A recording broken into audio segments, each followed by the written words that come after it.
সারা দেশে বর্ষার স্বাভাবিক বৃষ্টি অব্যাহত থাকার পূর্বাভাস দিয়েছে আবহাওয়া অধিদপ্তর। পূর্বাভাসে বলা হয়েছে ঢাকায় ৭ ও ৮ আগস্ট বৃষ্টি কমে আসতে পারে। এদিকে মঙ্গলবার পর্যন্ত আগামী ৫ দিন দেশের বিভিন্ন অঞ্চলে হালকা থেকে মাঝারি ধরনের বৃষ্টি বা বজ্রসহ বৃষ্টি হতে পারে বলে পূর্বাভাস দিয়েছে আবহাওয়া অধিদপ্তর।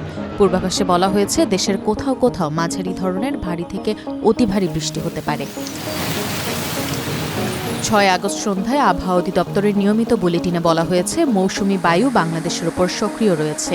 এর প্রভাবে শুক্রবার ঢাকা, ময়মনসিংহ, খুলনা, বরিশাল, চট্টগ্রাম ও সিলেট বিভাগের অধিকাংশ জায়গায় এবং রাজশাহী ও রংপুর বিভাগের অনেক জায়গায় বৃষ্টির সম্ভাবনা রয়েছে।